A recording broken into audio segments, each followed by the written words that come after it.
এটা কি জানোস? এটা এটা কোনো সাধারণ কাগজ না, এটা হলো টাকা। আর এই টাকাটা যদি না কামাইতে পারোস না, তাহলে তোর কোনো ইজ্জত নাই, তাহলে তোর কোনো কথার ভ্যালু নাই। ঠিক আছে? যতই কিছু করস ভাই, এই টাকা তোর কামাইতে হইব। এই টাকা যদি না কামাইতে পারোস না, তোর পুরা বডির কোনো দাম নাই। তোর বডি ঠিক রাখার জন্য এই টাকা দরকার। কারণ কোনো কিছু খাইতে গেলে, কোনো কিছু কিনতে গেলে, একটা ভালো পোশাক কিনতে গেলে এই টাকা লাগে। বুঝছ নাই? এই টাকা কামাইনো শিখ। দুনিয়ার ভালোবাসা দিয়ে কিচ্ছু হয় না ভাই, এটি সব ফেক। তোর কাছে টাকা না থাকবো, তোর গার্লফ্রেন্ডও তোর কাছ থেকে চলে যাবো। তোর কাছে টাকা না থাকলে তোর বাপ মাও তোর সম্মান দিব না, একবেলা ভাতও খাওয়াইব না। কথাটা মনে রাখিস।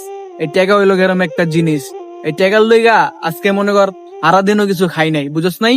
এই যে আজকে হবে টাকা পাইছি, এই যে টাকা, বুঝছস? এই টাকা এটা কিন্তু সাধারণ কোনো কাগজ না রে ভাই, এটা হলো টাকা। এটা কামাইতে হইব ভাই। এটা সিস্টেম কোন জায়গায় আছে, কোন জায়গায় এটা কামাইতে হয়, ওই জায়গায় যা, তাহলে সম্মান পাবি। এক জায়গায় যাইয়া বড় জায়গায় বইতে পারবি, বড় একটা কথা কইতে পারবি, তখন তোর কথার ভ্যালু থাকবো। কিন্তু এই টাকা যদি না কামাইতে পারস, জীবনে কিছু পাবি না। তোর কেউ ভ্যালুই করবো না, তোর কোনো কথারই দাম থাকবো না। আগে টাকা কামা বন্ধু, এই যে টাকা কামা। টাকা ছাড়া কিচ্ছু হয় না এই দুনিয়ায়। এই দুনিয়ায় মানুষের মানুষ মনে করে না, টাকা টাকা চিনে। যার যত টাকা আছে তারা তত বেশি সম্মান দেওয়া হয় রে ভাই। বিশ্বাস কর, যার যত বেশি টাকা আছে তারা তত বেশি সম্মান দেওয়া হয়। টাকা কামা, এই যে দেখছস, এটি কামা। না কামাইলে বাঁচতে পারবি না এই দুনিয়ায়।